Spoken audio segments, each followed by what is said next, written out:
April 4th, 1945, 10:47 in the morning. The convoy rolled through the German countryside like a river of steel.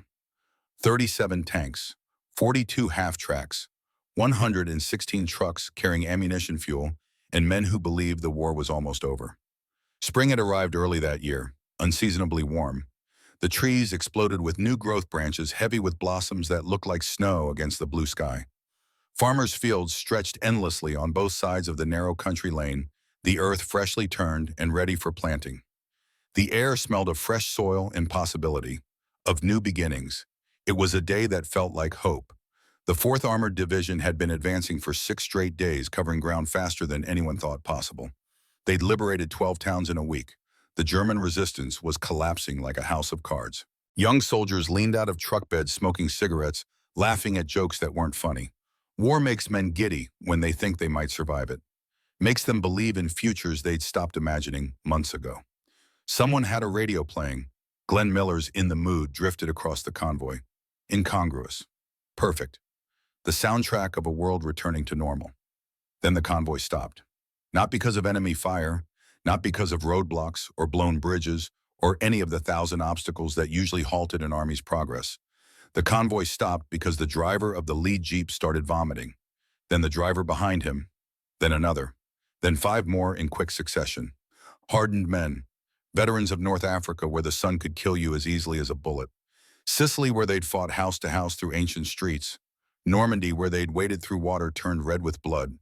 Men who'd seen friends blown apart by artillery. Men who'd walked through fields carpeted with corpses. Men whose hands no longer shook when they pulled a trigger.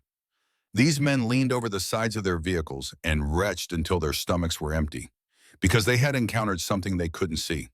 Something worse than bullets, or bombs, or the screaming chaos of combat. They had hit a wall, an invisible wall made of smell. Inside the command vehicle, General Marcus Steele caught the scent drifting through the open window. His nose wrinkled, his eyes narrowed. His first thought was practical, analytical wrong. "Chemical plant," he said to the aide sitting beside him. Lieutenant Morrison, good kid, Cornell graduate, spoke 3 languages. The young lieutenant looked green. His hands gripped the edge of his seat. "Sir, has to be, or maybe brand a rendering facility, processing dead horses into glue." Steele waved his hand dismissively. "The Wehrmacht retreats, they don't clean up their mess. Probably carcasses rotting somewhere nearby. Tell the drivers to push through it." But even as he said it, something in his gut twisted. This wasn't the smell of battlefield dead. He knew that smell intimately, had breathed it in for years until it became part of him. The sweet, sour stench of decomposition, the metallic tang of spilled blood, the acrid smoke of burning flesh. This was different, thicker, more concentrated, ancient and fresh at the same time, like death that had been happening for a very long time. Industrial death, processed death. "Find out what's causing this," Steele ordered. His voice carried the absolute authority of a man who'd commanded armies for 37 years. "I want answers in 15 minutes. The lieutenant saluted and disappeared. Steele sat back in his seat and stared out at the countryside. So peaceful, so utterly ordinary. Cherry trees in bloom, their branches heavy with white flowers. A farmhouse in the distance with laundry hanging on a line. White sheets flapping in the April breeze like surrender flags. Somewhere a rooster crowed, oblivious to the war that had torn this continent apart. The disconnect was staggering. Beauty and horror occupying the same space, the same moment. 60 years old, dying. That's how old Marcus Steele was on this April morning. 60 years of life, 37 years in uniform. 3 years, 7 months, and 12 days since America entered this war. He'd done the math this morning while shaving. Wondered if he'd see 61. Wondered if it mattered. The men called him old blood and guts. Not to his face. Never to his face. But he heard the whispers. Saw the looks. The mixture of fear and admiration and grudging respect that followed him like a shadow. Old blood and guts. The general who never stopped advancing. The man who moved faster than anyone thought possible. The warrior who thrived on chaos and speed and the raw mathematics of violence. He wore ivory-handled pistols on his hips. Not standard issue. Custom made. A gift to himself after North Africa when he'd turned Rommel's flank and sent the Africa Corps running. Beautiful weapons. Deadly. Symbolic. The ivory came from elephant tusks he'd hunted in Kenya before the war. Another lifetime ago. Another world. He kept his helmet polished to a mirror shine. His boots could reflect sunlight from 50 yards away. Soldiers joked they could use the general's boots for signaling aircraft. He carried a riding crop and affectation from another era and used it to point at maps at soldiers at objectives that needed taking. Everything about his appearance was theater. Calculated. Designed to inspire. The men loved him. The men hated him. Sometimes both at the same time. But they followed him. That was the important part. They followed him through hell because he always led from the front and he always brought them victory. He drove them hard, but he drove himself harder. Never asked them to do anything he wouldn't do first. 40,000 prisoners captured in the last 3 months. 600 miles covered in 3 weeks. Numbers that made the textbooks obsolete. Numbers that made other generals look slow and cautious and afraid. Numbers that had cost lives. His boys. Good men who'd never see home. Marcus Steele was not afraid, or rather he was terrified of exactly one thing: failure. Being wrong, making a mistake that cost lives unnecessarily. So he worked harder than everyone else, slept 3 hours a night, studied maps until his eyes burned, pushed faster and faster because speed saved lives. Speed ended wars. Speed brought boys home. And it worked. God help him, it worked. Until this moment, this April morning, when something invisible stopped his entire division in its tracks. The minutes crawled past. Steele checked his watch. A Patek Philippe. Expensive, his father's watch. Given to him the day that he graduated in West Point. Still keeping perfect time after all these years. 11:15, 11:20, 11:25. Where were his answers? He studied the map spread across his lap. They were 15 miles from their objective. A town called Weimar. Intel said light resistance. They'd be there by nightfall. Then another town, then another. Racing toward Berlin, racing toward the end. At 11:30, a jeep roared back down the line and skidded to a halt beside the command vehicle. The officer who climbed out looked like he'd aged 10 years in 30 minutes. His face was the color of old paper. His hands shook. His eyes stared at something that wasn't there. Something that would live behind those eyes forever. Steele recognized that look. He'd seen it on men who'd survived artillery barrages that killed everyone around them. Men who'd witnessed things their minds couldn't quite process. Things that broke something fundamental in the machinery of sanity. "General," the officer said. His voice came out wrong.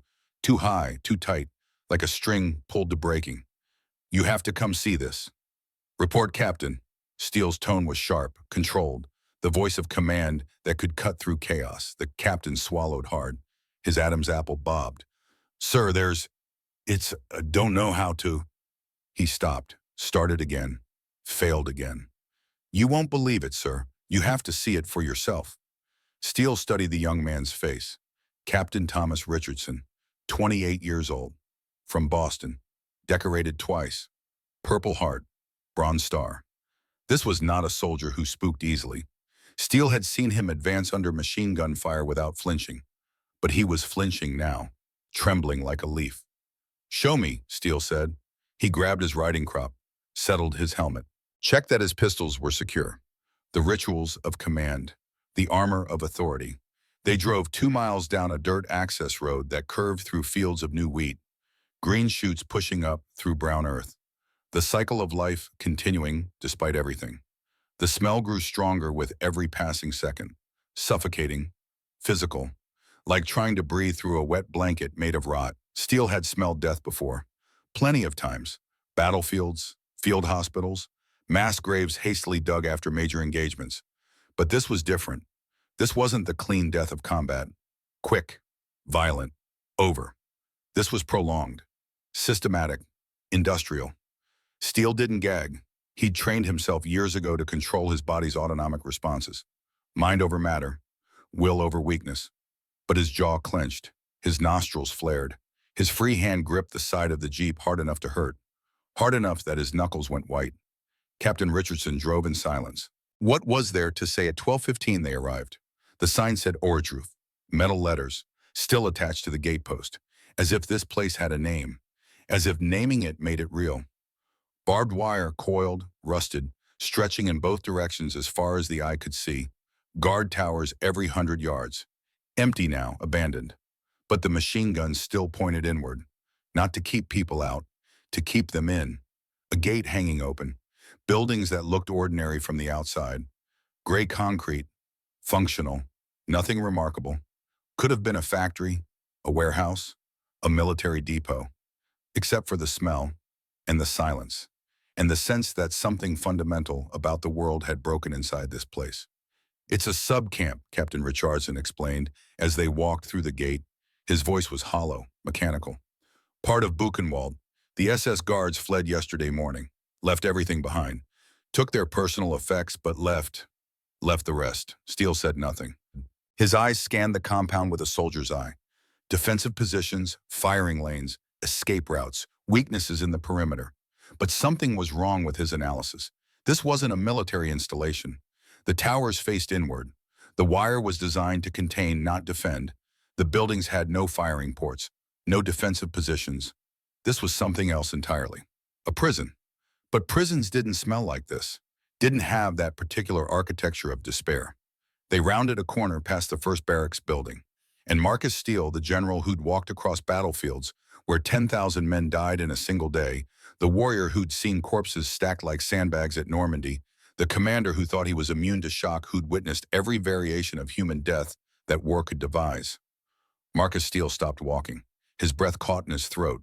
His vision narrowed to a tunnel. And for the first time in 37 years of military service, his body betrayed him. He turned, walked quickly behind his shed. His riding crop fell from nerveless fingers, bent over, and vomited until there was nothing left inside him. The bodies were stacked like cordwood. That's the phrase that kept running through his mind as he straightened up, wiped his mouth with the back of his hand, and forced himself to look again, to really see what was in front of him. Stacked like cordwood. 20 bodies, 30, maybe 40. It was hard to count because they were tangled together in obscene intimacy. Naked skeletal, covered with a thin layer of white powder that he recognized as quicklime. The SS had tried to dissolve the evidence, speed up decomposition, erase their crimes, but they'd run out of time. Or quicklime, or both. So the bodies remained, piled with geometric precision. Someone had stacked them carefully, neatly, with German efficiency. All shot in the back of the head, the exit wounds visible even from a distance. Perfect execution. No wasted ammunition. These weren't soldiers. These weren't casualties of combat. These weren't men who died fighting with honor and weapons in their hands. These were murders. Systematic, methodical, recent. The blood was still dark, still tacky. Steele walked forward on legs that felt numb, like he was floating, like this wasn't real. His captain stayed back, unable to follow, unable to look again at what he'd already seen. The general moved alone through this landscape of atrocity, his polished boots crunching on gravel mixed with bone fragments, mixed with things he didn't want to identify. The roll call square. That's what Captain Richardson had called it, where prisoners were forced to stand for hours in all weather while the guards counted them. Counted them like inventory, like objects, like numbers in a ledger. Counted them until they collapsed. And when they collapsed, they were shot. Simple mathematics, brutal efficiency, no appeals, no trials, no mercy. Steele's military mind cataloged the details automatically. He couldn't help it. 37 years of training, the guard towers positioned for overlapping fields of fire, the electric fence still humming with power, the drainage system designed to wash away blood, the architectural precision of it all. Someone had designed this, sat at a drafting table with pencils and rulers and drew up blueprints, calculated load-bearing capacities, ordered materials, supervised construction. Someone had built hell with German engineering excellence. Someone had thought about every detail, planned every system, optimized every process. For murder. General. The voice came from his left, soft, hesitant, speaking English with a thick accent. Polish maybe, or Czech. Steele turned. What he saw wasn't a man, not anymore. Not in any recognizable sense of what constituted humanity. A skeleton wrapped in parchment skin, eyes too large for the skull, sunken, hollow, but aware, still human despite everything. Arms like sticks, legs like broom handles, wearing a striped uniform that hung on a frame that might have weighed 70 pounds, 68 to be precise. They'd weigh him later, record it, document it. Proof.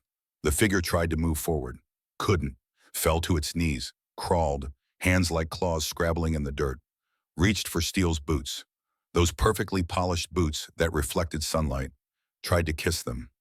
And General Marcus Steele, who'd maintained perfect military bearing through 3 years of war, who never showed weakness, who embodied strength and command and absolute authority, who'd stood unmoved while artillery fell around him and men died screaming.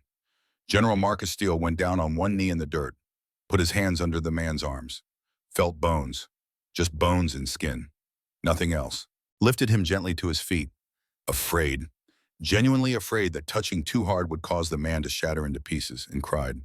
The tears came without permission, without warning, without any possibility of control. They streamed down his weathered face while he held this broken stranger upright, one hand supporting his back, the other gripping his arm so gently, so carefully. Thank you, the man whispered. His voice was paper-thin, fragile. Thank you, thank you, thank you. Each word an effort, each syllable proof that he was still alive, still capable of speech, still human. What's your name? Steele's voice was hoarse, broken. David Levin. How old are you, David? 30, I think. Hard to remember. A pause. What month is it? April 4th. Then yes, 30, maybe 31. My birthday was, I don't remember. 30 years old. This creature who looked 80, who looked like death hadn't quite finished with him yet, who weighed less than a child. Where are you from? Warsaw, the ghetto, then Auschwitz, then Buchenwald, then here. Each location delivered in a monotone, a list, a catalog of hell, places where humanity went to die. Steele called over his shoulder. Captain, water, food, medical attention now. 2 soldiers ran forward with canteens. Levin drank carefully small sips as if he'd forgotten how, as if his body no longer remembered what to do with sustenance. Steele kept one hand on his shoulder, anchoring him to reality, to this moment, to survival. How long have you been here? Steele asked. This camp 3 months, maybe 4. Before that, Levin's eyes drifted away. Does it matter? Long time? Very long time. Yes, Steele said, and meant it with everything in him. It matters. Everything matters. You matter. Levin looked at him then, really looked, and something like hope flickered behind the exhaustion, behind the resignation, behind the acceptance of death that had settled into his bone. They told us no one was coming, Levin said. The guards, they said the Americans didn't care about Jews, didn't care about prisoners, would leave us to rot, let us die. They said you'd never come this far. They lied. Yes, a ghost of a smile, barely there. I see that now. I see your stars, your tanks, your soldiers. Real, not a dream. More survivors emerged from the barracks, shuffling, supporting each other, moving like ancient men, though most were young, none of them celebrating. They were too weak for celebration, too damaged by survival, too close to death to believe in life yet.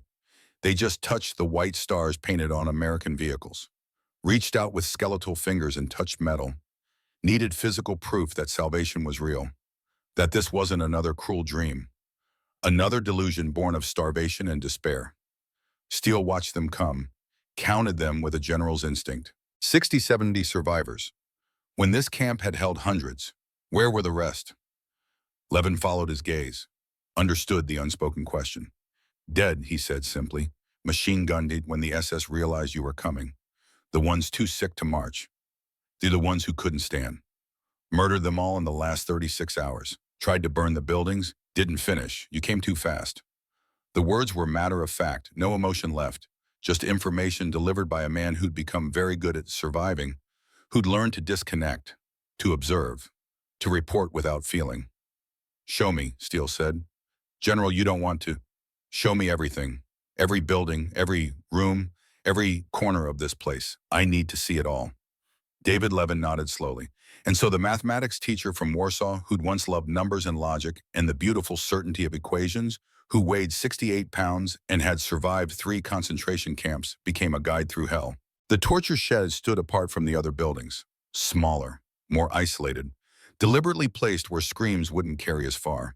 Inside, Steele found the whipping block, blood-stained wood, worn smooth by use. By how many backs, how many bodies behind it, meat hooks hanging from the ceiling. Industrial, strong, designed to bear weight, for what he didn't want to imagine. But Levin told him anyway. They hung men there, Levin said, his voice empty of inflection, hollow. By their arms, behind their backs, until the shoulders dislocated, sometimes for hours, sometimes until they died. Depends on the guard's mood. Depends on if they had other things to do. Why? The question escaped before Steele could stop it, though he knew there was no answer. No reason. No logic that would make this comprehensible. Levin looked at him. Because they could. Because they were bored. Because a man looked at a guard wrong. Because someone didn't move fast enough. Because it was Tuesday. He paused. There doesn't need to be a reason. That's what you learn here. Evil doesn't need justification. It just needs opportunity. Steele stood silent, his hands curled into fists. The riding crop he'd retrieved hung forgotten at his belt. For once, the theatrical prop felt obscene, meaningless. What good was a riding crop here? What good were symbols of authority in the face of this? They moved deeper into the compound, past the ovens where bodies were incinerated, still warm, still smelling of burnt flesh and hair, past the gallows where men were hanged for entertainment, for the amusement of guards who'd grown bored with shooting, past the medical experimentation block where doctors without souls practiced their craft. Each new horror layered onto the previous one, building a weight that Steele had never felt before, pressing down on his chest, making it hard to breathe, making it hard to think. He'd fought across North Africa against Rommel's Africa Corps, watched the desert swallow men whole, seen soldiers die of thirst with water just miles away. He'd waded through the blood at Omaha Beach, literally waded. The water had been red, deep red, thick with it. He'd seen German cities reduced to rubble by strategic bombing, women and children buried under tons of concrete. War, terrible, brutal, necessary. But this was something else. This was murder made into policy. Death as an industrial process, the complete negation of everything he'd thought he was fighting for, everything he'd believed about civilization, about humanity, about the limits of what people could do to each other. How, Steele asked finally, how do you do this? How does a nation do this? How do ordinary men become capable of this? Levin considered the question, really considered it, like the teacher he'd once been. One small choice at a time, he said finally. The first time maybe someone protests, but there are consequences for protesting. So the second time people are quiet, they look at their shoes. And the third time they look away entirely. And the fourth time they don't even notice anymore. It becomes normal, just part of how things are. He pointed with a skeletal finger toward the distant town of Ohrdruf, 2 miles away, clearly visible from the camp. Clean, orderly, flowers blooming in window boxes, church steeple rising into the blue April sky. They knew, Levin said, the townspeople. They had to know. The smell reaches everywhere. The smoke from the crematorium, the sounds at night, the screaming. They knew. Did they come here, see it? No, they looked away. It was easier.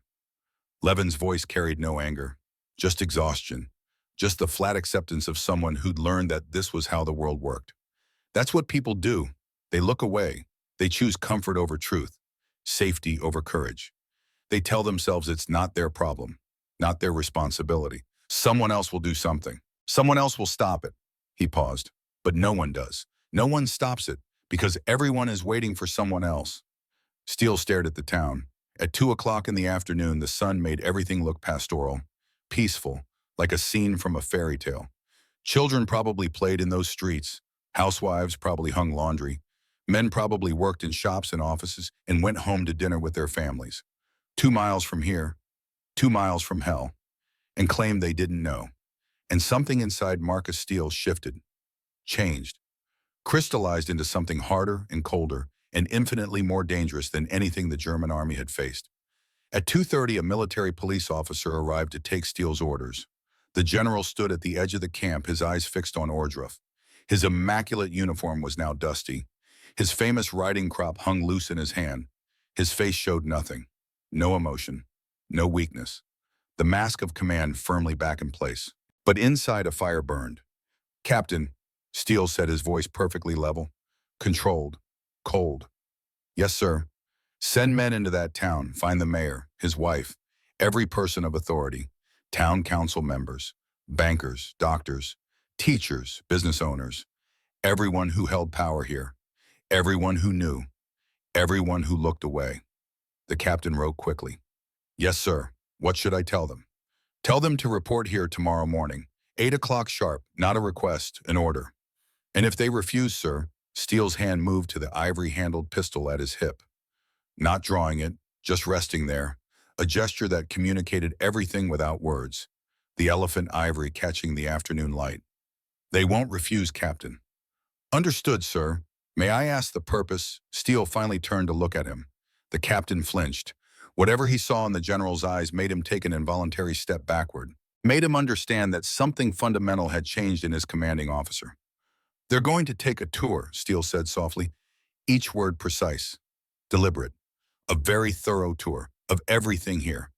Every building, every room, every pile of bodies, every torture device, every oven, every single piece of evidence. Sir, the townspeople claim they didn't know about. Of course they claim that. Steele's voice was venomous. Pure poison. The smell from this place covers the entire county. The smoke from the crematorium was visible for miles. You can see this camp from their church steeple. They walked past here every day. Smelled it. Saw it.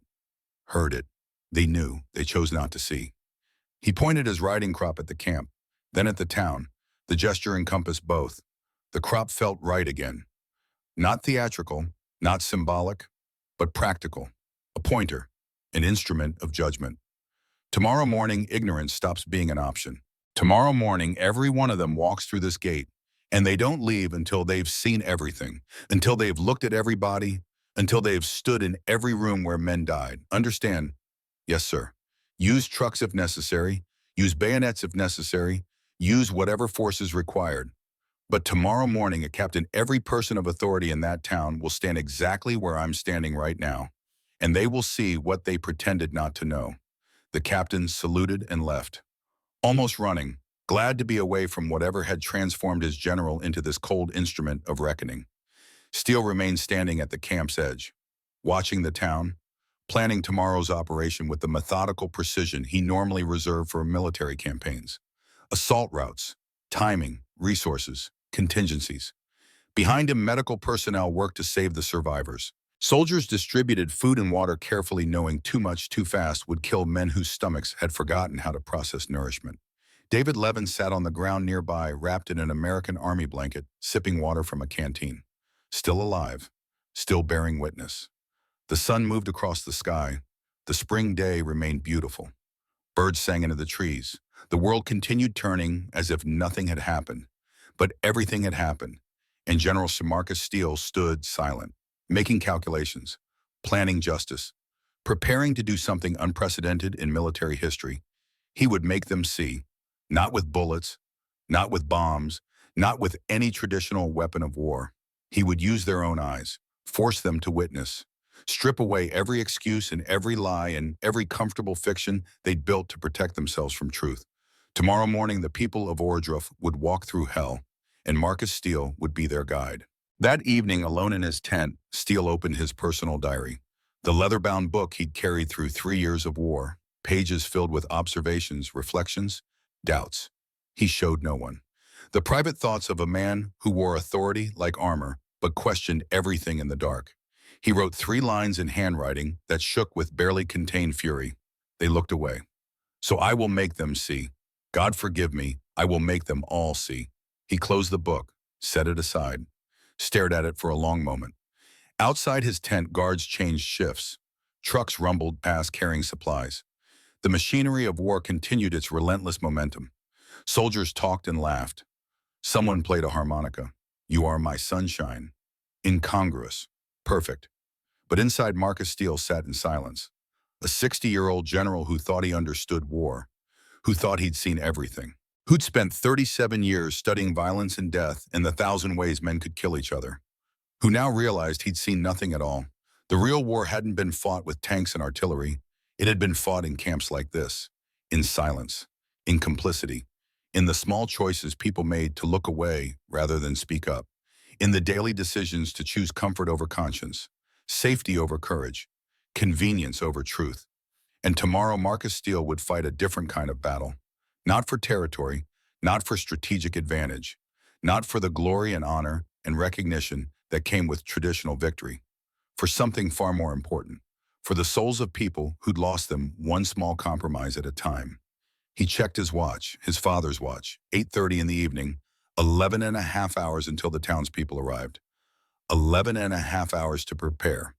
Steele stood, straightened his uniform, picked up his riding crop, felt the weight of it, the balance, touched the ivory pistols at his hips, cold, solid, real, and stepped out into the April evening to plan the most important operation of his entire military career, the forced witnessing of hell. Tomorrow he would make them see what they'd chosen to ignore. Tomorrow he would destroy their ability to deny. Tomorrow he would ensure that no one, not now, not 50 years from now, not ever, could claim the German people didn't know. Because he would make damn sure they saw every single thing. At the torture shed, the woman who'd fainted earlier vomited violently, her expensive dress now stained, her dignity gone. She heaved until there was nothing left. Dry heaves, her body rejecting not just breakfast, but the very reality of what she was seeing. Steele waited, arms crossed, the riding crop tapping against his leg, patient, merciless. Let her finish, then ordered her to continue. "I can't," she whispered, her voice broken. "Please, I can't see anymore." "You will. Please." "Where was your mercy when this was happening?" Steele's voice was ice. "Where was your compassion? You lived 2 miles away and did nothing. You heard the screams and closed your windows. You saw the smoke and looked away. You smelled death every morning and went about your day. Now you see what your silence enabled, what your comfort purchased." She stumbled forward, through the door, into the room with the whipping block and the hooks and the blood on the walls. The blood that had been there so long it had turned black. Permanent stains, evidence that couldn't be erased. Her legs gave out. She collapsed to her knees, sobbing, great heaving sobs that shook her whole body. Steele felt nothing. No sympathy, no satisfaction, just cold purpose. Just the certainty that this had to happen, that she had to see, that they all had to see. The mayor and his wife stood together, holding hands, both crying now, both unable to look away from the meat hooks, calculating, understanding, imagining bodies hanging there, men screaming, guards laughing. Their knuckles were white, gripping each other, the only anchor in a world that had suddenly revealed itself to be something else entirely. "They hung people here," Steele said, addressing the crowd, his riding crop pointed at each element as he described it, making them follow, making them see. Not for information, not for military reasons, for fun, because they were bored, because a man moved too slowly, because someone looked at a guard wrong, because it was the entertainment. He walked to the whipping block, put his hand on it. The riding crop touched the blood-stained wood, traced the worn surface, the smooth areas where countless backs had been beaten. "A survivor told me yesterday that men were beaten here until they died. Sometimes it took hours. The guards would take breaks, have lunch, smoke cigarettes, come back and continue beating. Like it was work, like they were building a wall or digging a ditch. Just routine, just another day." He swept his arm to encompass the entire civilian group. The riding crop traced an arc through the air. "And all of you heard nothing, smelled nothing, saw nothing for months while you went to church, while you sent your children to school, while you opened your shops and lived your lives. Silence except for quiet sobbing, except for the sound of breathing. Ragged, broken. You knew," Steele said. "Each word a nail, each syllable a judgment. And you did nothing. And that makes you complicit. That makes you guilty, not of murder, not directly, but of something worse. Of knowing and choosing not to see. Of understanding and choosing not to act. Of hearing screams and choosing silence." An older man in the back spoke up, voice shaking. "What could we have done? The SS would have killed us, would have put us in here too. We were powerless." Steele turned to look at him, studied him. "Were you all 60 of you, all 1,000 people in your town, all the towns around here?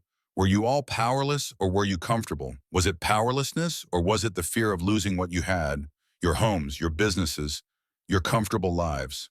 The man said nothing.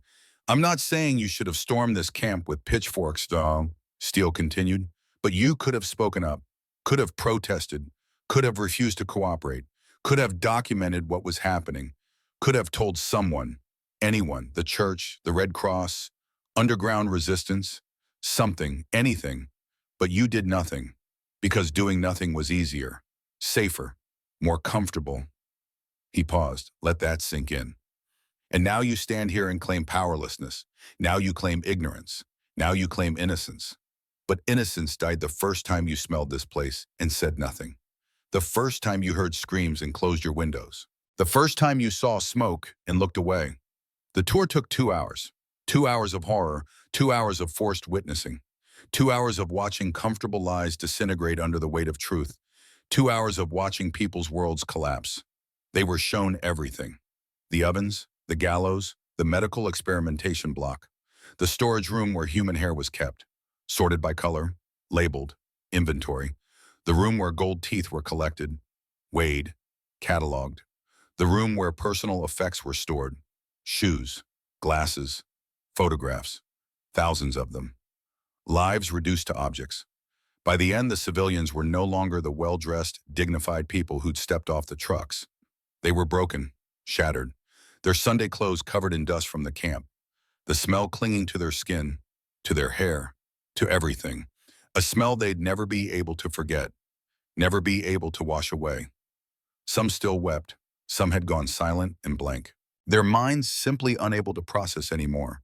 Gone somewhere else, someplace safe, someplace where this wasn't real. All of them had been fundamentally changed. As they loaded back onto the trucks, Steele stood watching. His face showed nothing, the general's mask firmly in place. But inside something felt not satisfied, not vindicated, not triumphant, complete. He'd done what he set out to do, forced them to see, made them witness, destroyed their ability to claim ignorance. Mayor Weber was the last to board. He paused at the truck, looked back at Steele. His face was streaked with tears and dust. His expensive coat looked cheap now, his dignity gone. I didn't know, he said. One last desperate attempt at denial, one last grasp at innocence. Steele met his eyes, held them, let the moment stretch. You're still lying, even now after everything. You're still lying.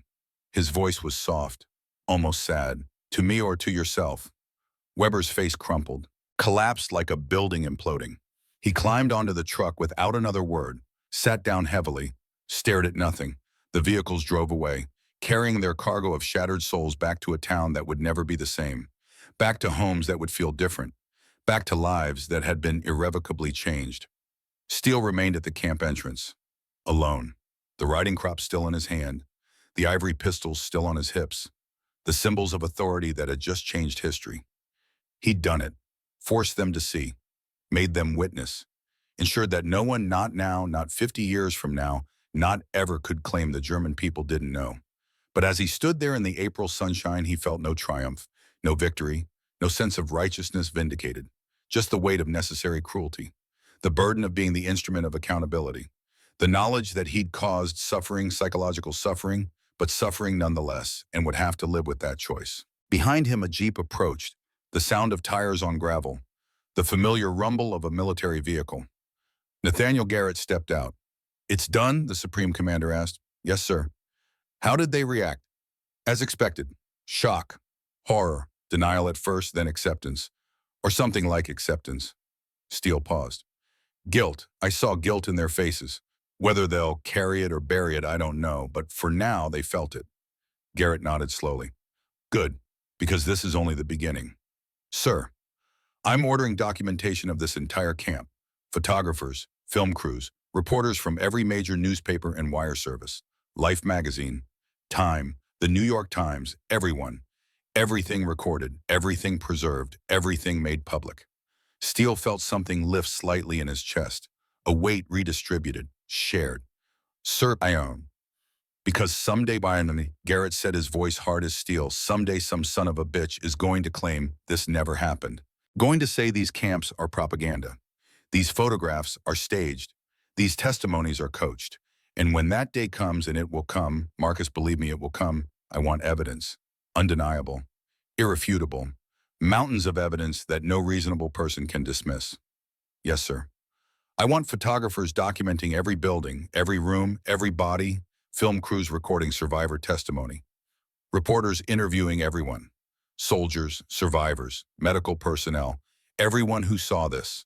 I want documentation so thorough that denial becomes impossible. Garrett walked closer, put a hand on Steele's shoulder. What you did today, forcing those civilians to witness, that's part of it. That's evidence too. Evidence that the local population knew. Evidence that we didn't let them pretend otherwise. That matters. That's historical record now. Yes, sir. And Marcus, every available soldier in this region is going to walk through this camp, just like you suggested. Thousands of them starting tomorrow. They need to see why we fight. They need to understand what we're up against, what we've stopped, what we've ended. When do we start? Tomorrow morning. First groups arrive at 0800 hours. I've already issued orders. Every unit within 50 miles. They'll come in waves, hundreds per day, thousands per week, until every American soldier in this theater has seen Ordruff. Garrett turned to leave, stopped, looked back, his face showing something Steele had never seen before. Not weakness, not exactly, but humanity, vulnerability, the mask slipping slightly. Marcus, what you saw this morning, what we all saw, it changes a man. I know that. I feel it in myself. Something fundamental has shifted. The world isn't what we thought it was. Humanity isn't what we thought it was. Evil is worse than we imagined. Yes, sir. Don't let it destroy you. Don't let it make you bitter. Don't let it convince you that darkness is all there is. He gestured back toward the camp. Because there's light too. Those survivors who chose to live, who fought to survive, who bore witness. David Levin, Isaac, all of them. That's light. That's the other side of humanity. The choice to persist, to hope, to believe life is worth living even after this. I'll try to remember that, sir. Do more than try. Make it a discipline, because we're going to need good men after this war. Men who've seen the worst and still believe in the best. Men who understand evil but choose good anyway. Can you do that? Steele considered. Honest consideration. Could he, would he? After what he'd seen, after what he'd done. I don't know, sir, but I'll try mine. That's all any of us can do. Garrett climbed into his Jeep. The driver started the engine. But before driving away, Garrett called out one more thing. The world needs to know, Marcus, not just about the camps, about what you did today, about forcing those civilians to witness. Some will criticize you. Call it cruel, call it vindictive. Let them. History will understand. History will judge you right. I guarantee it. The Jeep drove away. Steele stood alone. The camp silent behind him. The town of Ordruff silent in the distance. And somewhere between them, in the space of those 2 miles, accountability had been served. Not with bullets, not with bombs, not with trials or executions or any traditional form of justice. With witnessing, with forced truth, with the simple, terrible act of making people see what they'd chosen to ignore. That evening, Steele walked through the camp one more time. Alone, no aides, no soldiers, just himself and the ghosts. The bodies had been documented, photographed from every angle. Measurements taken, everything recorded. Tomorrow they'd be buried, properly, with dignity, with ceremony, with the respect they'd been denied in life. The survivors were gone, moved to field hospitals. Real beds, real medicine, real hope of survival. David Levin, Isaac, all of them, getting the care they needed, the care they'd been denied for so long. But the camp remained, would remain for a while longer, for documentation, for the thousands of soldiers who'd walk through in the coming weeks, for history. Steele stood in the torture shed, the last light of day slanting through gaps in the walls, the same beautiful light that had illuminated horror this morning. Light was neutral. It showed everything, good and evil, beauty and horror, truth. He thought about the civilians he'd forced through here, their faces, their reactions. The moment when denial shattered and truth broke through. Had he been right to do it? Had forcing them to witness been justice or cruelty? Or both? He didn't know, might never know. But it had felt necessary, essential. The only possible response to their decades of looking away. They'd had a choice, every day for months, years. Look or look away, speak or stay silent, act or do nothing. They'd chosen wrong, and now they'd paid a price, not with their lives, not with their freedom, but with their innocence, with their comfortable lies, with their ability to pretend they were good people who'd done nothing wrong. Was that justice Steele didn't know? But it was something. It was accountability. It was truth. It was refusing to let evil hide behind we didn't know. He touched the whipping block one more time, felt the smooth wood, the bloodstains, the evidence of suffering that couldn't be erased. "I'm sorry," he said quietly. "To no one. To everyone. To the men who'd died here. To the men who'd watched. To himself. I'm sorry I didn't come sooner. I'm sorry we didn't know. I'm sorry we didn't stop this." The shed remained silent. No absolution, no forgiveness, just silence and gathering darkness. Steele walked out, back to his tent, back to the work of war. Tomorrow, thousands of soldiers would begin arriving.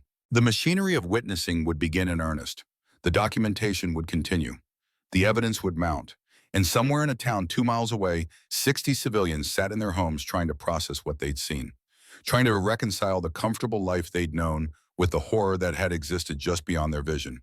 Some would deny it even now, would convince themselves it wasn't as bad as it seemed, would rationalize, would explain, would rebuild the walls of denial. But some, maybe just a few, but some would change, would understand, would carry the weight, would remember. And that had to be enough. It had to be, because Steele had nothing else to give. April 10th, 1945. 5 days after the forced march. 5 days of soldiers walking through Ordruff. Hundreds per day. Thousands total. Each one confronted with why they fought, what they fought against, what they'd stopped. Steele stood at the camp entrance and watched them come and go. Young faces aging in real time as they witnessed. Boys becoming men in the space between entering the camp and leaving it. Innocence dying, understanding born. One young corporal, Elias Whitmore, 19 years old from Kansas, stopped to talk with Steele after his tour. The kid carried a camera, Kodak, personal property, had taken dozens of photographs during the tour, more than the official photographers. Every angle, every detail, every piece of evidence. His hand still shook as he approached. "Sir, I need to tell you something." "Go ahead, Corporal." "Before today, I thought this war was about politics, about land and power and stuff I didn't really understand. Hitler wanting to conquer Europe, Germany being aggressive, strategic interest." Whitmore's voice shook. "But I get it now. We're not fighting for territory. We're fighting to stop this, to make sure this never happens again, to save people from this." "That's right, son. I took pictures, sir. More than 100 with my camera. I'm going to show my family, my kids someday, my grandkids.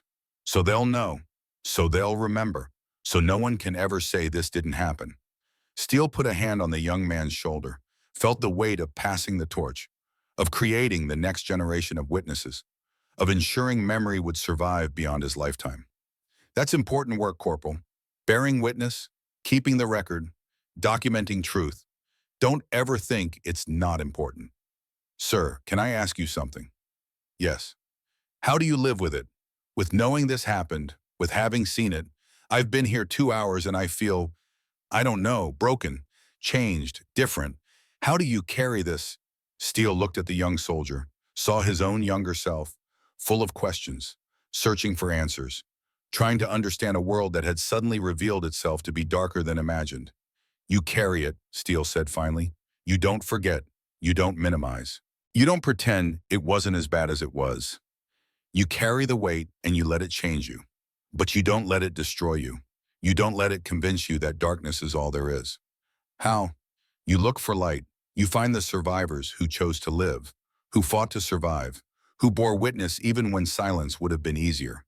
You find the people who helped, who hid Jews, who resisted, who chose courage when comfort was available. They exist too. Not many, but some. And you use that. Use it to believe that humanity is capable of good even after you've seen the worst. And you use this," Steele continued. "Use what you've seen to be better, to do better, to make sure you never look away when evil happens, to make sure you're the one who speaks up, who acts, who refuses to stay silent even when silence is easier." Whitmore nodded slowly, processing, understanding, becoming someone different from who he'd been this morning. "I won't forget, sir. I'll show these pictures. Tell this story. Make sure people know. Good, that's your duty now, your mission. More important than any combat mission you'll ever have. Because combat wins wars, but memory prevents them." Whitmore saluted, walked away, a different man than the one who'd arrived 3 hours ago. And Steele realized something. This was his mission now, not advancing armies, not winning battles, not the tactics and strategies he'd studied his whole life. but ensuring memory, bearing witness, creating a record that couldn't be erased or denied or minimized. This was the war that mattered. The war against forgetting.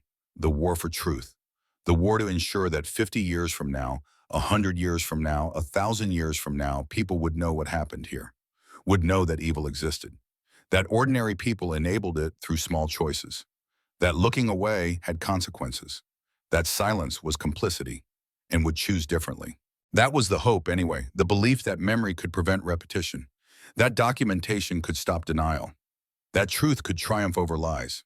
It had to be true. Because if it wasn't, then what was the point of any of this? April 12, 1945. President Roosevelt died. The news came through on the radio. Stroke. Warm Springs, Georgia. Dead at 63. The war continued. It had to. But something felt different. Like a pillar had been removed. Like the architecture of the world had shifted slightly. That evening, Garrett visited Steele again. Brought bourbon. Good bourbon. Not the military issue stuff. Real Kentucky bourbon. 18 years old, smooth, expensive. They sat in Steele's tent. Two generals, two friends, two men trying to process what they'd seen and what it meant. How are you holding up, Marcus? Steele considered lying, decided against it. Garrett deserved better. Had earned honesty through decades of shared service. Honestly, Nate, I don't know. The Weber suicide. The news had come through days ago. Heinrich Weber and his wife. Dead. Wrists slit. Note left behind. 6 words, we cannot live with this shame. That's part of it, but not all. Steele poured himself another finger of bourbon. I keep thinking about what I did, forcing those people to see. Was it justice or was it just rage, revenge, cruelty dressed up as accountability? Garrett leaned back, considered his words carefully. Does it matter? It matters to me. Why? Because if I did it for justice, for history, for the right reasons, then I can live with the consequences. Weber's death, the trauma to those civilians, all of it. But if I did it because I was angry, because I wanted them to suffer, because I wanted revenge, then I'm not sure I'm any better than... He stopped, couldn't finish the sentence, couldn't say the words. Then what? Then them? Garrett's voice was gentle. Marcus, you're nothing like them. You saw evil and confronted it. They saw evil and enabled it. That's not the same thing, not even close. But I forced them, used military power to compel civilians, caused psychological trauma that led directly to 2 deaths. How is that different from... Because your goal was to expose truth, not hide it, to create accountability, not escape it, to make sure this never happens again, not to perpetuate it. Garrett leaned forward. You're questioning yourself because you're a good man.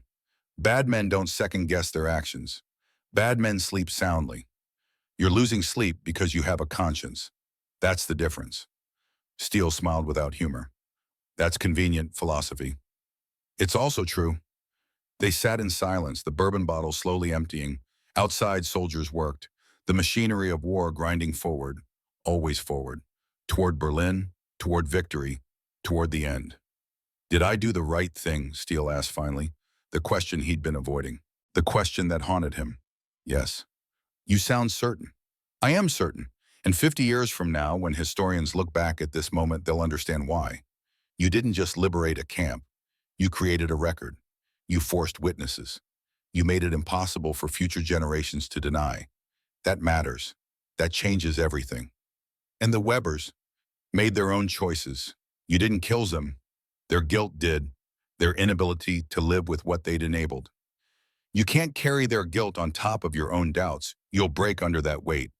But Steele heard the words without fully believing them, because in his heart, in the place he didn't let anyone see, he wondered if forcing people to witness horror made him complicit in a different kind of cruelty. Not the cruelty of murder, not the cruelty of torture, but the cruelty of psychological devastation, of destroying someone's ability to live with themselves, of making reality so unbearable that death seemed preferable. Was that better? Was that justice? He didn't know. What you did, Garrett said quietly, was necessary, not good, not evil, just necessary. Sometimes that's all we can be. Men who do what's necessary even when we're not sure if it's right. That's not very comforting.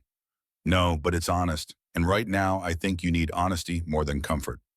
Steele nodded, appreciated that. Garrett understanding what he needed, what he could handle, what would actually help versus what would just be platitudes. The documentation is going well, Garrett continued. Thousands of photographs, hours of film, Dozens of written testimonies, mountains of evidence. When we're done, denial will be impossible. That's your legacy.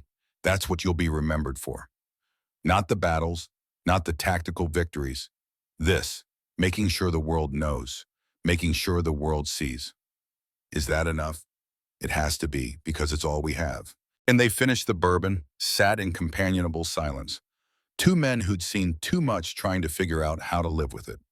Finally, Garrett stood, put his hand on Steele's shoulder, a gesture of friendship, of respect, of understanding. Get some sleep, Marcus. Tomorrow more soldiers arrive. More witnessing. More documentation. The work continues. Yes, sir. Garrett left, and Steele sat alone in his tent with the empty bourbon bottle and the weight of his choices and the knowledge that he'd done something that couldn't be undone. He'd forced people to see, and two of them had died rather than live with what they'd seen, and he'd have to carry that for the rest of his life. Whether it was right or wrong, whether it was justice or cruelty, whether it was necessary or inexcusable, he'd carry it, because that's what soldiers did.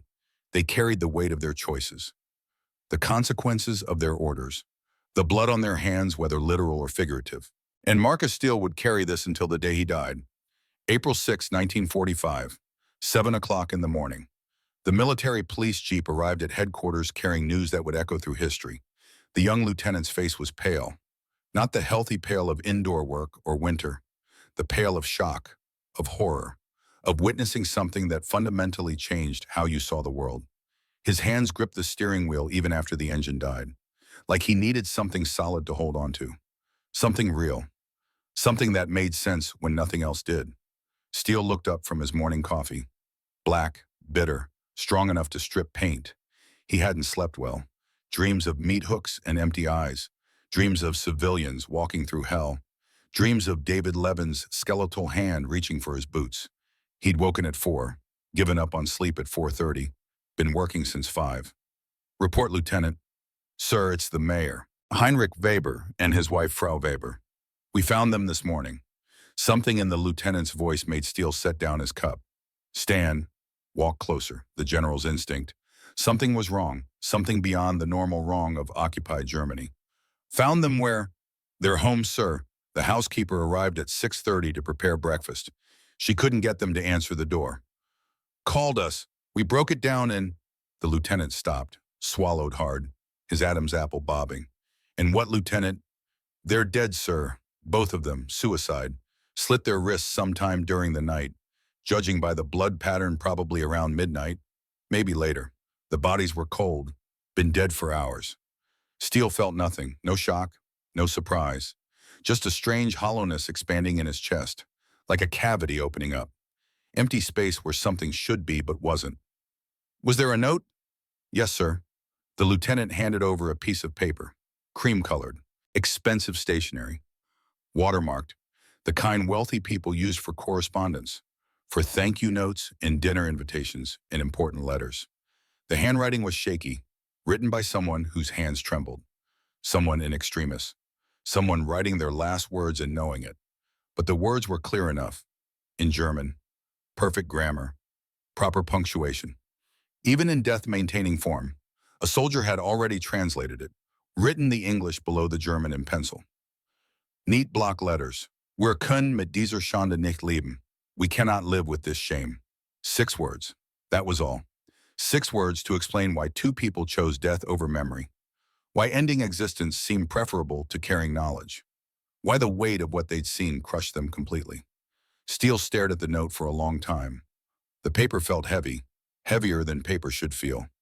Like it carried the weight of 2 souls, 2 lives, 2 deaths that were somehow his responsibility. Sir, the lieutenant prompted, what should we do about the bodies? The investigation, should we notify? Arrange burial, document everything, photograph the scene, take statements from the housekeeper and any neighbors who might have heard or seen anything, write a full report. Steele's voice came out flat, professional, the voice of command overriding whatever he actually felt. Mark it as suicide, no further investigation needed. Yes, sir. Should we inform the townspeople? They'll know soon enough. Word spreads. Small town. Everyone knows everyone else's business. And the other civilians, the ones who toured the camp yesterday, should we monitor them in case? In case what, Lieutenant? In case they choose the same path, Steele folded the note carefully, precisely, creased it along the existing folds. We can't stop them. We can't force them to live any more than we could force them to see. Actually, we did force them to see. We just can't force them to live with it. The lieutenant nodded, uncertain, uncomfortable. Dismissed. The lieutenant saluted and left, grateful to escape, grateful to be away from whatever was happening in his commanding officer's eyes. Steele remained standing, holding the note, reading it again and again. We cannot live with this shame. He'd wanted them to live with it. That was the entire point, to force them to carry the weight of what they'd enabled, to make them remember every day for the rest of their lives, to ensure that every morning when they woke up, they'd think about what happened 2 miles from their home while they slept. That was justice. That was accountability. That was the price of looking away. But Weber had chosen the coward's way out. Escape through death, absolution through absence, silence through non-existence. And Marcus Steele felt, what satisfaction, number victory, number relief, no. He felt cheated, robbed of the justice he'd been trying to serve. Because death was easy, death was simple, death was final. No more carrying, no more remembering, no more waking up every morning and thinking about those bodies, those hooks, those ovens, just nothing, just darkness, just the end. And somehow that felt like Weber had won, had escaped the sentence Steele had been trying to impose, had found a loophole in accountability. Or maybe the weight had been exactly what Steele intended. Maybe it had worked perfectly, been so heavy, so unbearable, so crushing that death seemed like the only option, which meant Steele had succeeded, which meant 2 people were dead because he'd forced them to see truth, which meant he'd killed them, not directly, not with his hands, not with his pistols, but killed them nonetheless. That thought sat in his chest like a stone. An hour later at the morning briefing, Steele delivered the news to his staff. His voice remained steady, emotionless. A general reporting facts, clinical, professional, distant. Mayor Weber and his wife committed suicide last night, unable to cope with what they witnessed yesterday. Their deaths changed nothing about our operations here. We continue as planned. Next group of soldiers arrives at 0900 hours. Documentation continues. Everything proceeds on schedule. One of his aides, Captain Morris Good officer, Princeton graduate, spoke up. Sir, should we perhaps reconsider the mass tours if the psychological impact is causing suicides? No, the word came out sharp, hard, like a gunshot. The tours continue. Every soldier in this region will see this camp. That order stands. Understood. Yes, sir, but if civilians are dying, the Webers made a choice. They chose silence when speaking up might have stopped this. They chose comfort when courage was needed. They chose to look away when witnessing was required. And yesterday, after finally being forced to see, they chose death over living with the consequences of all those previous choices. Steele paused, let that sink in, made sure everyone understood. I have exactly zero sympathy for them. The staff shifted uncomfortably. This was new, this coldness, this absolute mercilessness. They'd seen Steele angry before, seen him furious at incompetence or cowardice, but never this ice-cold absence of humanity. Captain Morris tried again. Sir, with respect, doesn't their suicide indicate that perhaps the forced witnessing was excessive, that we pushed too hard? Excessive. Steele's voice was dangerous now, quiet, the kind of quiet that preceded explosions. Excessive compared to what, Captain? Compared to the men hung on meat hooks for hours, compared to the prisoners beaten to death for entertainment, compared to the systematic murder of thousands. What exactly is excessive in comparison to that? I didn't mean. The Webers lived 2 miles from a death camp for months. They smelled it every day, saw the smoke, heard the screams, and did nothing. They went to church, ate dinner, slept peacefully, while men died screaming. And you think making them witness what they enabled is excessive? Silence around the table. Dismissed, Steele said. They filed out, quickly, quietly, grateful to escape, all except General Theodore Brennan, who lingered by the door, waiting, patient, understanding that his friend needed time, space, but also needed someone. When the room emptied, Brennan closed the door, sat down without being invited, looked at Steele with the kind of directness that only decades of shared experience allowed. 2 men who'd been through North Africa together. Sicily, Normandy.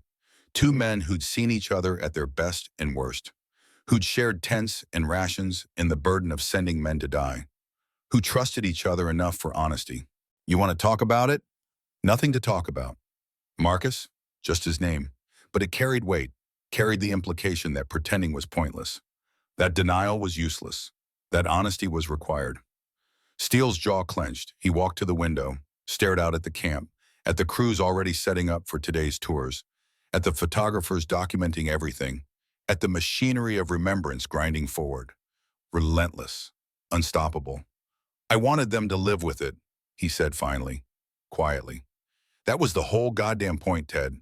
To force them to carry it, to remember, to wake up every morning and know what they'd allowed to happen, to spend the rest of their lives carrying that weight.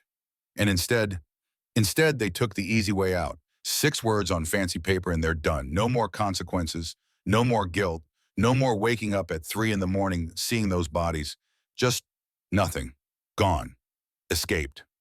Brennan stood, walked to stand beside him at the window. 2 silhouettes against the morning light. They killed themselves, Marcus. That's not nothing. That's not escape. That's the ultimate consequence. Is it, or is it just avoiding everything else, avoiding the years of carrying, avoiding the daily reminder, avoiding having to look their neighbors in the eye, avoiding everything I wanted them to feel?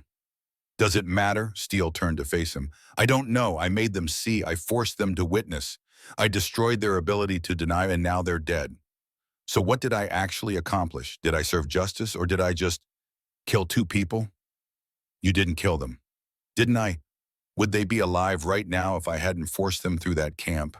If I'd just let them claim ignorance? If I'd been merciful? Maybe. But then what? They continue living comfortable lives, continue pretending they didn't know, continue getting away with looking away while thousands died. At least they'd be alive. To what end? So they could perpetuate the lie, so future generations could say the German people didn't know. So this could happen again because no one was held accountable. Brennan put a hand on his friend's shoulder. You did what was necessary, what Garrett and I and every man in this army knows needed to be done. You destroyed their ability to deny. You created witnesses. You ensured accountability. The fact that they couldn't live with that truth, that's on them, not you. Is it? The question hung in the air, heavy, unanswerable. You're a good man questioning a hard choice, Brennan said. That's what good men do. Bad men don't second guess. Bad men sleep soundly. You're losing sleep because you have a conscience. Don't lose that. Don't let this make you hard. Steele nodded, but his eyes remained troubled, haunted. After Brennan left, Steele sat alone in the empty room, the Weber's note still on his desk, those 6 words staring up at him like an accusation. We cannot live with this shame. Maybe that was the point, he thought. Maybe shame that heavy was meant to be unbearable. Maybe that was its purpose. Maybe death was the appropriate response to complicity and genocide. But then again, maybe all he'd done was give 2 people an excuse to check out instead of making them do the harder work of living with what they'd done, of carrying it, of letting it change them, of spending their remaining years trying to atone. Dead people can't atone. Dead people can't bear witness. Dead people can't warn future generations. Dead people are just dead. And maybe that was the real failure. Not that he'd been too harsh, but that he hadn't anticipated this response, hadn't realized that some people would choose death over truth. He didn't know. And that uncertainty ate at him more than he wanted to admit. April 8th, 1945, the press conference. 50 reporters crowded into a requisitioned barn that served as a briefing room. War correspondents from every major publication, photographers, newsreel cameras. The world's media summoned by General Garrett to hear about Ohrdruf, to hear the truth, to document the evidence, to bear witness for the millions who couldn't be here. Marcus Steele stood at the front, uniform immaculate, every button polished, every crease perfect, posture ramrod straight, the ivory pistols gleaming on his hips, the riding crop held casually in his left hand, the very image of American military confidence. This was the public Steele, the general, the warrior, the man who never doubted, never questioned, never showed weakness, the mask firmly in place. Gentlemen, he began, his voice carrying authority that silenced the room instantly. What we discovered at Ohrdruf represents the true nature of the enemy we've been fighting. Not soldiers defending their homeland, Not warriors following orders in the fog of war, but murderers, systematic, methodical, industrial in scale. Hands shot up, questions shouted. Steele raised the riding crop slightly and the room quieted. Years of command, years of authority. Men obeyed without thinking. I made the decision to force local civilians to tour this camp, to witness what had happened less than 2 miles from their homes, to see what they'd chosen to ignore. This was not revenge. This was not cruelty. This was accountability. These people claimed ignorance. I made certain ignorance was no longer possible. General Steele, a reporter from the New York Times, aggressive, educated, the kind who thought he knew everything. Some are saying this forced witnessing constitutes collective punishment, that it violates protocols regarding civilian treatment. How do you respond? Punishment would have been executions, imprisonment, deportation. What I did was force people to see truth, to confront reality, to witness what their silence enabled. That's not punishment. That's education. That's accountability. That's ensuring the historical record is clear. But the mayor committed suicide after the mayor made his own choices. He chose silence for months while atrocities occurred within earshot of his bedroom window. He chose denial when confronted with evidence. He chose comfort over courage. And yes, he chose death when forced to confront what his silence enabled. Steele paused. Let that land. Let the reporters process. I don't control other people's choices. I only control my own. I chose to make them see. They chose how to respond to that seeing. Those are separate choices, separate responsibilities. The reporters scribbled furiously. Cameras clicked. Newsreel cameras whirred. This would be on every front page tomorrow. In every newsreel, in every radio broadcast, the world would know. That was the point. Garrett was right. Documentation, evidence, witnesses, mountains of proof that couldn't be denied. General, do you have any regrets about? No, next question. But 2 people are dead. Thousands are dead, tens of thousands, millions across Europe. The Weber's suicide is tragic, but it's a footnote, a small consequence of their own choices. My sympathy is reserved for the innocent, for the victims, for the men who hung on meat hooks while the Webers ate dinner, not for the people who enabled that suffering through their silence. This was the public Marcus Steele, confident, unapologetic, certain of his righteousness, showing no doubt, no weakness, no humanity. But it was a performance, and he knew it. Inside, he carried the weight, felt the doubt, questioned everything. But generals couldn't show that. Leaders couldn't admit uncertainty.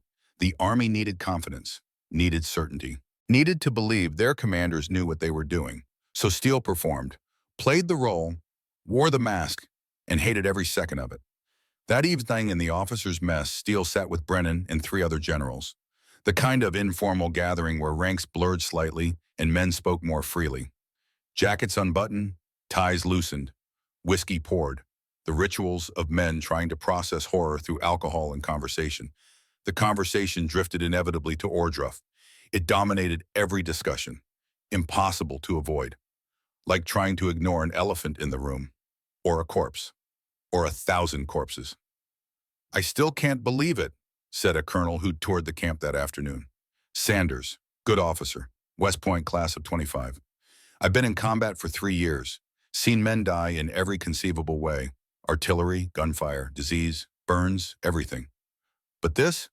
It's different, Steele said quietly, his voice lacking the confidence of the press conference. More honest, more human. Combat is soldiers against soldiers. Men choosing to fight, accepting risk. What happened here was murderous policy. Victims with no choice, no chance, no hope. Do you think the German people knew, really knew, or were they genuinely ignorant? Steele set down his whiskey, looked at the amber liquid catching lamplight, thought about his answer carefully.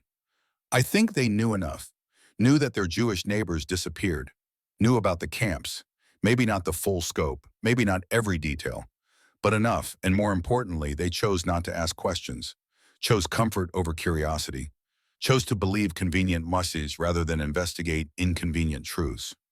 Are we any different? The question came from Brennan. Everyone turned to look at him. What do you mean, Ted? I mean, how many times do we look away from inconvenient truths? How many times do we choose not to see what's right in front of us because acknowledging it would require us to act, require us to sacrifice comfort, require us to take risks? Silence around the table. Uncomfortable silence. I think, Steele said slowly, carefully, that's what haunts me most. Not what they did, but how easily they did it. How normal people became complicit through small choices, through daily decisions to prioritize comfort over conscience. And wondering, he stopped. Started again. Wondering if I would have been brave enough to resist. If I'd been born there, raised there, subject to that propaganda. Would I have been the one who spoke up, or the one who looked away? Would I have risked my family, my home, my life? Or would I have rationalized, convinced myself it wasn't my problem, that someone else would do something? The colonel shifted uncomfortably. That's not a fair question, sir. You're not them. You're American. Raised with different values. Are we really that different? We like to think we are. Americans are different, better, more moral. But we're all just people, subject to the same fears and pressures and rationalizations. The Germans aren't monsters from another planet. They're humans who made bad choices. And any of us could make those same choices under the right circumstances, the right pressures, the right fears. Steele took a drink, let the whiskey burn. That's what terrifies me. Not that Germans are evil, but that humans are capable of evil. Any humans. All humans. Including us. Including me. The conversation moved on. But Steele's words lingered. Hung in the air like smoke. Uncomfortable. True, impossible to ignore. This was layer 2, beneath the public confidence, behind the press conference certainty, closer to doubt, closer to honest questioning, still performed for an audience, still filtered through the lens of rank and roll, but more honest than the public mask. April 12, 1945. Late evening, past midnight, the kind of hour when only soldiers and drunks and people haunted by ghosts were still awake. Steele sat across from Nathaniel Garrett in the Supreme Commander's private office, a bottle of bourbon between them. Good bourbon, the 18-year Kentucky stuff. Smooth, expensive, the kind you save for important occasions or terrible news. 2 glasses, half empty, or half full depending on your philosophy. They'd removed their jackets. The ivory pistols sat on Garrett's desk. The riding crop leaned against Steele's chair. The symbols of authority set aside. Just 2 men, 2 friends, 2 humans trying to process what they'd seen and what it meant. How are you holding up, Marcus? Steele considered lying, considered the professional answer. Fine, sir. Ready for duty. But Garrett deserved better. Had earned honesty through decades of shared command. Honestly, Nate, I don't know. The Weber suicide, that's part of it, but not all. Steele poured himself another finger of bourbon, watched the liquid catch light. Amber, gold, beautiful and toxic at once. I keep thinking about what I did, forcing those people to see. Was it justice or was it just rage, revenge dressed up as accountability? Garrett leaned back. The chair creaked. Old wood, German furniture requisitioned from some wealthy family. Does it matter, Ma? It matters to me, Ma. Why? Because if I did it for justice, for history, for the right reasons, then I can live with the consequences. Weber's death, the trauma to those civilians, all of it, I can carry that weight. But if I did it because I was angry, because I wanted them to suffer, because I wanted revenge for what I saw, then I'm not sure I'm any better than... He stopped. Couldn't finish the sentence. Couldn't say the words aloud. Then what? Then them, Garrett's voice was gentle. Understanding, not judging. Marcus, you're nothing like them. You saw evil and confronted it. They saw evil and enabled it. That's not the same thing, not even close. But I forced them, used military power to compel civilians, caused psychological trauma severe enough that 2 people killed themselves, destroyed their ability to live with themselves. How is that different from... Because your goal was to expose truth, not hide it, to create accountability, not escape it, to make sure this never happens again, not to perpetuate it. Garrett leaned forward, earnest, intense. You're questioning yourself because you're a good man. Bad men don't second-guess their actions. Bad men sleep soundly. You're losing sleep because you have a conscience. That's the difference. That's everything. Steele smiled without humor. That's convenient philosophy. It's also true.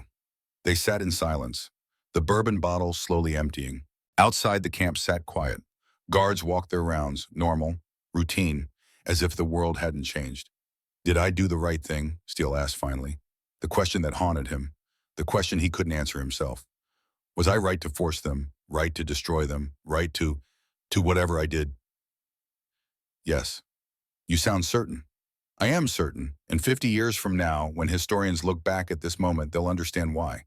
You didn't just liberate a camp. You created a record. You forced witnesses.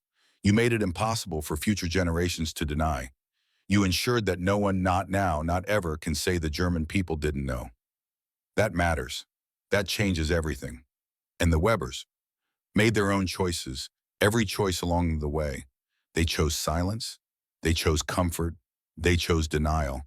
And finally, they chose death. You didn't make those choices for them. You just presented them with truth. What they did with that truth was their decision, their responsibility, not yours. But Steele heard the words without fully believing them, because in his heart, in the place he didn't let anyone see, he wondered if forcing people to witness horror made him complicit in a different kind of cruelty. Not the cruelty of murder, not the cruelty of torture, but the cruelty of psychological devastation, of destroying someone's ability to function, of making reality so unbearable that death seemed preferable to life. Was that better? Was that justice? He didn't know. Might never know. What you did, Garrett said quietly, was necessary. Not good, not evil, just necessary. Sometimes that's all we can be. Men who do what's necessary even when we're not sure if it's right. Men who carry the weight of hard choices. Men who make the decision and live with the consequences. That's not very comforting. No, but it's honest. And right now, I think you need honesty more than comfort. You need someone to tell you the truth instead of making you feel better. Steele nodded, appreciated that. Garrett understanding what he needed, what would actually help versus what would just be empty platitudes. This was layer 3, the private conversation between friends, the honest doubts shared only with someone who'd earned that trust, the questions that had no good answers but needed to be asked anyway. Later that night, alone in his quarters, Steele opened his personal diary, the one no one ever saw. Not Brennan, not Garrett, no one. The place where Marcus Steele, the man, existed without Marcus Steele, the general, where he could be honest, vulnerable, human. His ivory pistols lay on the table beside him. The riding crop hung on a hook by the door. The instruments of authority that had changed history, that had forced people to see, that had destroyed comfortable lies. He wrote slowly, carefully, each word chosen with precision, each sentence weighed. This was for himself, for understanding, for processing, not for anyone else. April 12, 1945, I am haunted. Not by what the Germans did in that camp, though that's horrible enough. Not by the bodies or the hooks or the ovens. I'm haunted by how easily they did it, how ordinary people participated in extraordinary evil through small compromises and convenient blindness. But more than that, I'm haunted by my own capacity for cruelty. I forced civilians to witness horror, told myself it was for justice, for history, for the prevention of future atrocities. And all of that is true. All of that is real. I believe it. But it's also true that I wanted them to suffer, wanted them to carry the weight I was carrying, wanted them to be as broken as I felt, wanted them to hurt the way those prisoners hurt, not physically, but psychologically, spiritually, in whatever part of us holds our sense of self and worth and innocence. 2 people are dead because I made them see. Would they be alive if I'd shown mercy? If I'd been less absolute in my righteousness? If I'd given them a choice? I don't know. I keep asking myself, what's the difference between forcing people to witness evil and perpetrating evil myself? Where's the line between justice and revenge, between accountability and cruelty, between necessary harshness and unnecessary devastation? I wanted to believe I was different from the Germans who looked away, that I would have been brave enough to resist, to speak up, to act, to risk everything for what's right. But would I? Or would I have been Heinrich Weber, choosing comfort over conscience until forced to confront what I'd enabled? Choosing the safety of silence over the danger of truth, the truly terrifying question, am I any different from Weber now? He made choices that led to atrocity through inaction. I made choices that led to his death through action. Both of us told ourselves we were doing what was necessary. Both of us believed we were right. How do we know when we're right? How do we know when we've crossed the line from righteous to self-righteous, from justice to revenge, from accountability to cruelty? I don't have answers, only questions. And the growing certainty that forcing others to witness horror has fundamentally changed me in ways I don't fully understand, in ways I can't articulate, in ways that might not be reversible. I worry that I've become what I hate, not a murderer, not a torturer, but someone who wields power without fully considering the consequences. Someone who believes his righteousness justifies any action. Someone who's lost the ability to see himself clearly. God forgive me, I don't know if what I did was right or wrong. I only know it felt necessary, and that necessity feels like both vindication and damnation. Like I was right and wrong simultaneously. Like I served justice and committed cruelty in the same act.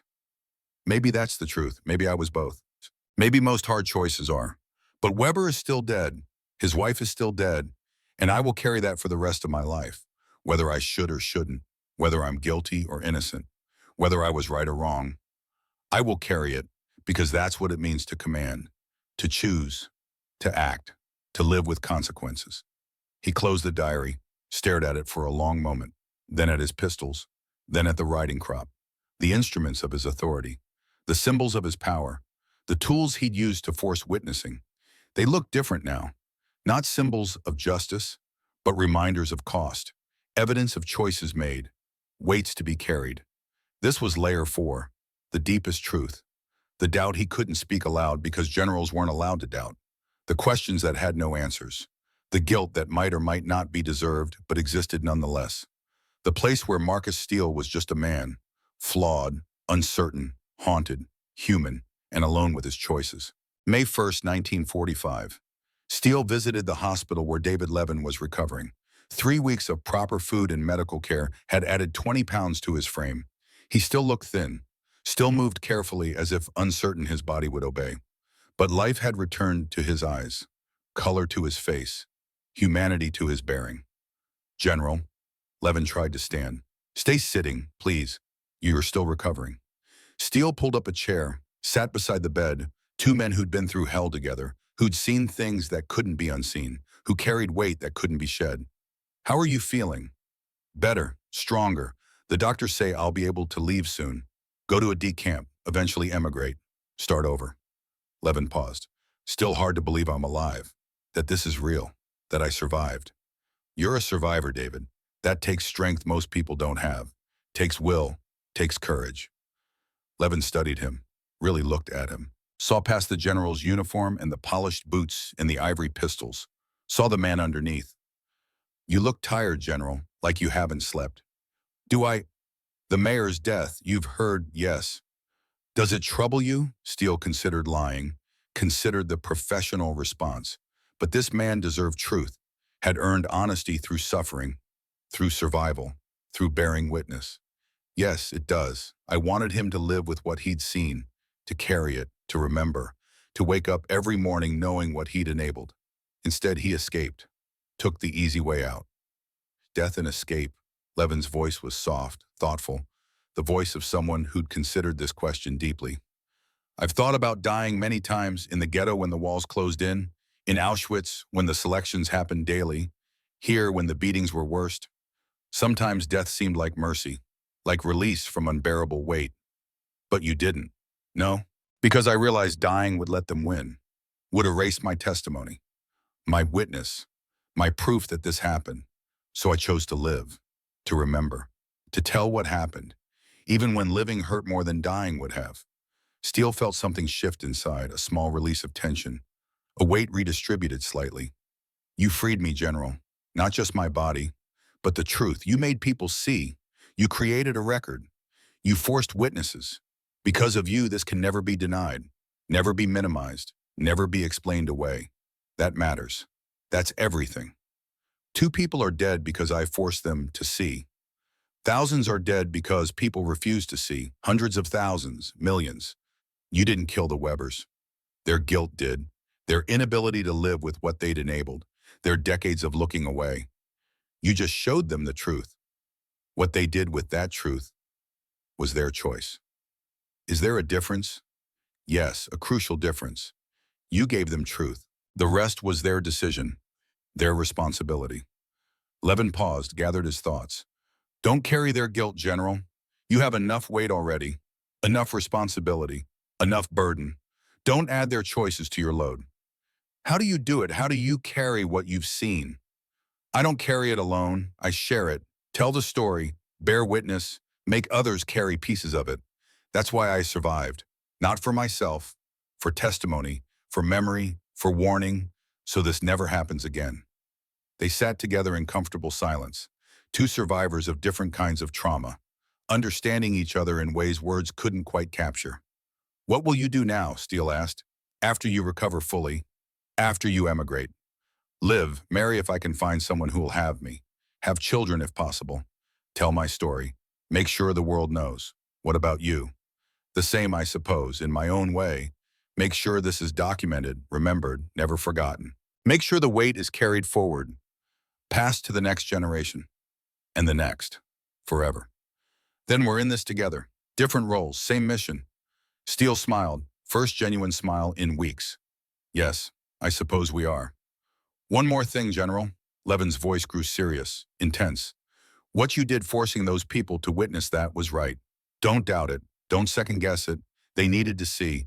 The world needed them to see. History needed them to see. Some couldn't live with what they saw. That's tragic. But it doesn't make you wrong. It makes them complicit. Finally, honestly complicit. Steele nodded, absorbed that. Let it settle. When he left, he felt lighter. Not absolved, not forgiven, but understood, seen, witnessed himself. And somehow that helped. May 8th, 1945. Victory in Europe Day. The war was over. Germany surrendered unconditionally. Allied forces occupied Berlin. Celebrations erupted across Europe and America. Dancing in the streets, kissing strangers. Joy uncontained. But at Ohrdruf, the work continued. Documentation, photography, testimony, creating an indestructible record. The celebration would come later. First, the work. Steele stood at the camp entrance.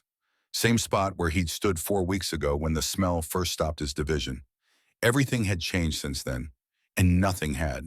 He thought about the civilians he'd forced to witness, the soldiers he'd brought through, thousands of them now, each one changed, each one carrying pieces of the weight, each one a witness, the survivors he'd met, David Levin, Isaac, dozens of others. Some would live, some wouldn't. All would carry this forever. The weight of memory now distributed across thousands of people who couldn't forget even if they wanted to. Nathaniel Garrett had been right. Someday people would try to deny this happened, would claim exaggeration, propaganda, lies, allied fabrications, but they wouldn't succeed. Because of the photographs, the films, the testimony, the physical evidence, the thousands of witnesses, because Marcus Steele had made people see, not for revenge, not for cruelty, though those emotions had been there, been real, been part of it, but ultimately for the simple, terrible necessity of truth, for history, for memory, for ensuring that 50 years from now, 100 years from now, 1,000 years from now, people would know that evil existed, that ordinary people enabled it through small choices, that looking away had consequences, that silence was complicity and would choose differently. That was the hope anyway. The belief, the faith that memory could prevent repetition. That documentation could stop denial. That truth could triumph over lies. It had to be true, because if it wasn't, then what was the point of any of this? June 19th, 1945, 2 months after Ohrdruf. The camp had been documented completely, every angle, every horror, every piece of evidence. The survivors dispersed to DP camps and hospitals. The physical place would soon be demolished, but the memory would remain. Steele stood before a group of young officers being sent home. Their war was over. America awaited. Families, futures, lives. Gentlemen, he began, you've seen things most people can't imagine. You've witnessed both the best and worst of humanity.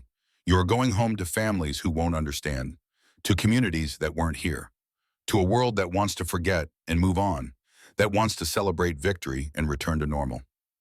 He paused. Let them absorb this. Let the reality settle. Don't let them forget. Don't let the memory fade. Not because we want to dwell on horror, not because we want to remain traumatized, but because forgetting is how it happens again. Because memory is the only defense against repetition. You who saw Ohrdruf, you who walked through those gates and witnessed, you carry responsibility now. The responsibility of memory, of testimony, of speaking truth even when it's uncomfortable, even when people don't want to hear it, even when it's easier to stay silent. Tell your children, Show them the photographs. Explain what happened when good people stayed silent, when ordinary citizens chose comfort over conscience, when looking away became national policy. This isn't just history, it's warning. It's instruction manual in how evil happens. It's proof that evil doesn't announce itself with fangs and horns. It arrives in small compromises, convenient lies, questions we choose not to ask, truths we choose not to see. His voice grew softer, more intense, more personal. You're going home to peace. Be grateful, celebrate, live your lives, but don't be complacent. Peace requires vigilance. Freedom requires courage. Justice requires people willing to see truth and speak it even when silence is easier. Be those people. Be the ones who don't look away, who don't stay silent, who choose conscience over comfort every single time, who witness, who document, who remember, who warn. Because the opposite of good isn't evil. It's indifference. It's looking away. It's choosing not to see. It's deciding that someone else will act. Someone else will speak. Someone else will take the risk. Never be indifferent. Never look away. Never forget. This story should never be forgotten. The officers sat silent. Some nodded. Some wiped eyes. All of them understood. They were witnesses now, carriers of memory, guardians of truth. And that was the most important duty any soldier could have. More important than combat, more important than victory, more important than medals or rank or glory. Witness, remember, tell, warn. That was their mission now, for the rest of their lives. Years later, the stories would emerge. Fragments, echoes of that April day when a general forced a town to see hell. When truth destroyed comfortable lies. When witnessing became justice. David Levin emigrated to America in 1946, settled in Brooklyn, married a woman named Sarah who'd survived Ravensbrück. They had 3 children, 7 grandchildren, 14 great-grandchildren by the time he died. He spent 50 years giving testimony, showed Elias Whitmore's photographs to school groups, spoke at universities, synagogues, churches, anywhere people would listen. Never let the memory fade. Never let the weight be his alone. When asked how he survived, he always said the same thing: I lived because someone needed to tell the truth, because General Steele made sure the truth couldn't be hidden, because witnessing matters. He died in 1995, 93 years old, surrounded by family who knew his story, who would tell their children, who would never forget. Corporal Elias Whitmore became a photojournalist. His Ordruff photographs hung in the United States Holocaust Memorial Museum in Washington, in Yad Vashem in Jerusalem, in museums across the world. He covered the civil rights movement in the 1960s with the same unflinching eye he'd learned in Germany.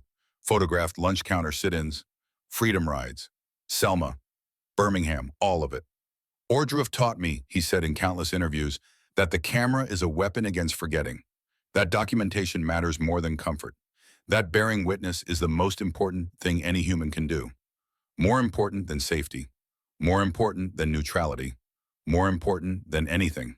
He died in 2003. His cameras donated to the museum. His photographs still teaching new generations what happens when good people look away. The town of Ordruff never forgot either. For decades, residents lived with the shame. Some left, couldn't bear the weight of proximity. Some stayed and built memorials, small plaques. A museum eventually, acknowledgement of complicity. In 1952, the town erected a monument at the former campsite. Simple, honest, brutal in its directness. In German and English, here stood Ordruff concentration camp. We knew we did nothing. We are sorry. May this never happen again. Not enough. Could never be enough. But something, a starting point, an admission, a vow. The town spent decades trying to atone. Education programs, memorials, testimony, the work of remembrance, the burden of complicity passed down through generations. And Marcus Steele, he served another 6 months after Germany surrendered, then retired. 61 years old, 38 years of service. Enough, more than enough. He returned to civilian life. Virginia, near Arlington, close to Washington, where he could visit the War Department, where he could continue the work. He never stopped telling the story, never stopped showing the photographs, never stopped insisting that this could never be forgotten.